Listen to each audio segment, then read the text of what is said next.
हमारे पिता ईश्वर और प्रभु यीशु मसीह आप लोगों को अनुग्रह तथा शांति प्रदान करें। जैसे मैंने पूजा की शुरुआत में कहा, आज हमारे दो बच्चे पवित्र परम प्रसाद पहली बार ग्रहण कर रहे हैं। इस खुशी के मौके में आप लोग आए, हमारी खुशी को आपने दोहरी कर दी, इसके लिए हम आपका धन्यवाद अर्पित करते हैं और प्रभु से दुआ करते हैं कि प्रभु आपके परिवारों को हमेशा आशीष देता रहे। और इसके साथ में आज पवित्र परम प्रसाद ग्रहण करने के उपलक्ष्य में हमने ये पूजा करने के निश्चय किया था और इस पूजा के बीच में जब परम प्रसाद इनको दिया जाएगा तो आप लोग प्रभु से ये दुआ करें कि ये सचमुच प्रभु के शरीर और रक्त को जान जाए, पहचान जाए और पूरे विश्वास के साथ उसको ग्रहण करें, ताकि जैसे प्रभु ने अपने चेलों से प्रतिज्ञा की थी, मैं अंतिम दिन में इनको पुनर्जीवित कर दूंगा। हमारे पुनरुत्थान का आधार प्रभु यीशु मसीह का पुनरुत्थान है।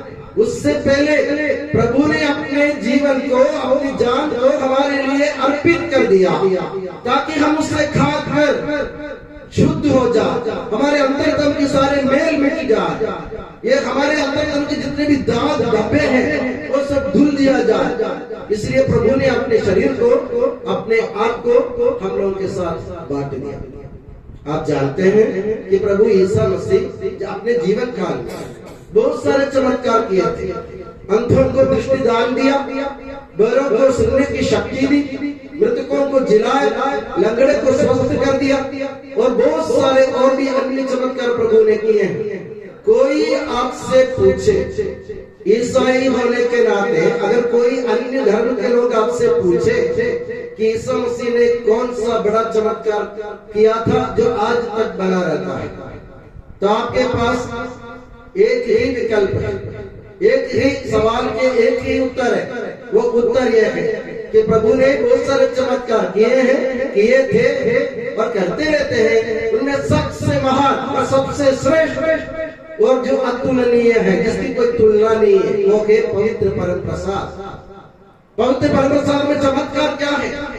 ईश्वर जो इस दुनिया के ब्रह्मांड का सृजनहार है, जो अपनी सृष्टि के देख रेख करता रहता है, जो इस दुनिया के नियंता है, जो इस प्रपंच, जिस कुदरत को अपने कब्जे में रखता है, जिसकी अनुमति के बिना इस दुनिया में कुछ नहीं होता है, एक ऐसा ईश्वर हम लोगों के साथ रहने के लिए, हम लोगों के साथ बसने के लिए, हम लोगों को अंधेरे से ज्योति की ओर ले चलने के लिए, हम लोगों को मृत्यु से जीवन की ओर ले चलने के लिए, असत्य से सत्य की ओर ले चलने के लिए प्रभु ने अपने जीवन को हमारे लिए अर्पित कर दिया। एक रोटी के रूप में बड़ा चमत्कार हुआ दुनिया में पहली बार। ऐसा कोई चमत्कार दुनिया में हुआ नहीं, अब होगा भी नहीं, क्योंकि हमारे प्रभु यीशु मसीह जैसे अपनी जान की कुर्बानी देने वाला कोई ईश्वर नहीं है दुनिया में। प्रभु ने अपनी जान की कुर्बानी इसलिए दी। आज के सुसमाचार में आपने सुना, प्रभु कहता है कि जिसने मुझे भेजा, मुझे उसकी इच्छा पूरी करनी है। किसने प्रभु को भेजा? पिता ईश्वर ने भेजा। और पिता ईश्वर ने क्या चाहा प्रभु से? प्रभु ईश्वर ने यह चाहा कि तुम अपना शरीर, अपना रक्त, अपना लहू, अपना मांस इन लोगों के साथ बांटो, ताकि अंधेरे में रहने वाले ये लोग, मृत्यु की घाटी में रहने वाले ये लोग, असत्य में रहने वाले ये लोग ज्ञान की ओर, जीवन की ओर, सत्य की ओर अग्रसर हो जा। प्रभु ने देखा कि प्रभु के शरीर को बांटे बिना प्रभु हमको मुक्ति नहीं दे सकते, इसलिए प्रभु ने अपने जीवन को हमारे लिए बांट दिया। सबसे बड़ा चमत्कार है। तो जब भी हम ये पवित्र रोटी ग्रहण करते हैं तो ये हमको सोचने को मजबूर करना चाहिए कि प्रभु ने हमारे लिए अपने आप को एक इतना छोटा बनाया कि गेहूं की रोटी के रूप में एक ईश्वर, जो मैंने आपसे कहा ब्रह्मांड का नियंता है, सृष्टिकर्ता है, वो अपने आप को छोटा बनाता है। एक नम्रता का नमूना है, साथ साथ हम लोगों को एक प्रेरणा भी देते प्रभु, तुम भी एक दूसरे के लिए बांट दिया करो अपने जीवन को। तुम्हारे लिए अपना जीवन सुरक्षित ना रखो, दूसरों के लिए जीना सीखो, बांटो तुम्हारे अपने आप को। ये प्रभु ने एक और बात अपने सुनने वालों से कहा। प्रभु ने उनसे ये बात कही कि तुम लोगों ने सुना कि तुम लोगों ने मुझे सुनाया कि हमारे पुरखों को ईश्वर ने ऊपर से रोटी दी थी, मन्ना।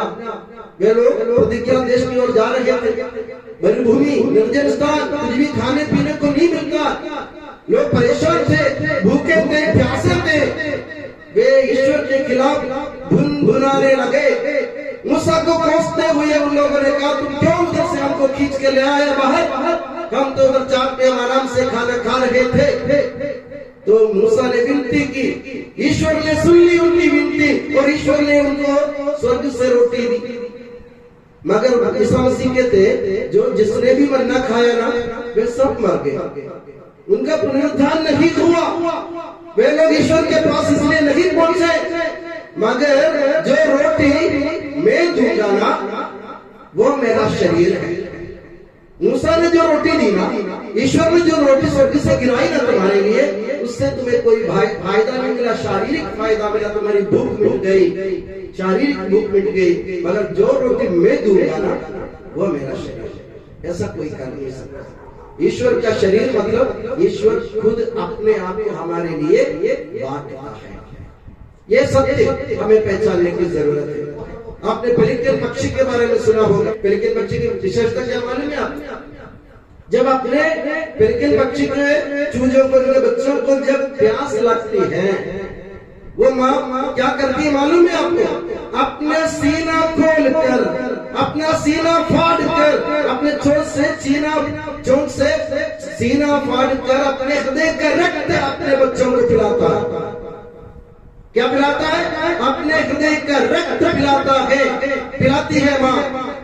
वो मम्मी के सीने के हृदय के रक्त पी कर बच्चे बड़े होते हैं, तब तक मम्मी मर जाती है। उनके भूख उनकी प्यास मम्मी ने मिटाई, मगर मम्मी ने उनके लिए अपने जीवन कुर्बान किया। तो प्रभु ने इससे बड़ा एक नमूना स्वयं को बांटने का नमूना हमें इसलिए दिया, जैसे मैंने आपसे कहा ना, हम ईसाई, हम अपने आप के लिए जीवन जिंदा रहने के लिए नहीं बुलाए गए। हम लोग स्वार्थी होने के लिए नहीं बुलाए गए। हम लोग अपने खुद के उल्लू सीधा करने के लिए नहीं बनाए हुए। हम दूसरों के खर्चे पर अपनी रोटी सेकने के लिए नहीं बुलाए गए। हमें क्या करना है? प्रभु के नमूना का अनुसरण और अनुकरण करते हुए हमें भी अपने आप को दूसरों के लिए बांटना है, ताकि लोग लटखड़ाए बिना, गिरे बिना और इस दुनिया में टटोले बिना वे लोग सीधे पिता ईश्वर के पास जाए। क्योंकि जो भी प्रभु ईश्वर के पास जाना चाहते हैं ना, मैंने पहले भी कहा था, प्रभु ईसा मसीह के अलावा और कोई रास्ता नहीं है। इसलिए प्रभु ने अपने शरीर और रक्त देख करके एक रास्ता बनाया कि तुम मुझे खाओ, मुझे पियो, मेरा रक्त पियो और तुम पहुंच जाओ पिता के पास। आखिरी में तुमको जाना वही है, तुम्हारा असली देश वो है। तो हम लोग आज पवित्र परमेश्वर ग्रहण करने वाले इन छोटे बच्चों के लिए प्रार्थना करें, दुआ करें कि ये लोग, जैसे मैंने कहा, ये जान जाए कि पवित्र परम प्रसाद क्या होता है। दुनिया के सबसे बड़ा चमत्कार है और इससे बड़ा चमत्कार दुनिया में हुआ नहीं है। ये हमारे मन में हमेशा ठोस रहे। आपसे कोई भी पूछे ना, आपसे कोई पूछे पवित्र परम प्रसाद क्या होता है, तो बोलना कि हमारे ईश्वर ने, जिसने हमको बनाया, जिसने हमको जीवन दिया, उसी प्रभु ने हमारे लिए अपने आप को बांट दिया और चमत्कार कर दिया। रोटी के रूप में वो आज भी हमारे साथ रहता है। क्योंकि प्रभु ने कहा था, प्रभु संसार छोड़ के जाने से पहले अपने चेलों को क्या आश्वासन दिया था मालूम है आपको? क्या आश्वासन दिया था? इस दुनिया छोड़ के जाने से पहले, मैं संसार के अंत तक तुम्हारे साथ रहूंगा।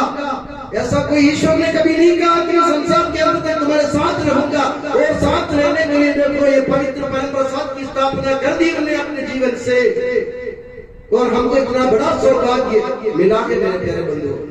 अक्सर हम लोग क्या करते मालूम, हम तो ये जब स्टीरियोटाइप काम है हमारे, जैसे घंटी बजी ऑटोमेटिक हम अंदर गए, फादर ने कहा ब्रह्मा में ईश्वर की महिमा, हमने आमीन बोल दिया। फादर ने कुछ और कहा, हमने फिर आमीन बोल दिया। फादर बोलते जाते, हम आमीन बोलते जाते। इसके बीच में होता क्या है? कुछ नहीं, हमारे जीवन में कोई फर्क नहीं पड़ता है क्या? पढ़ना चाहिए।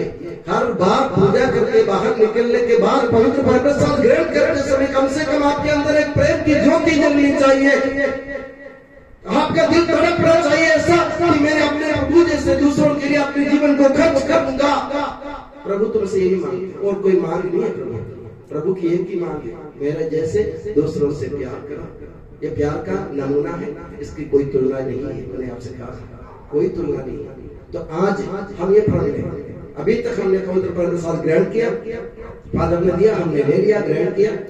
बस मेरे अंदर, मेरे मन में एक ज्योति जलनी चाहिए। ये जो हम खाते हैं ना, वो आग है। आग जब मालूम है ना, आग का काम क्या?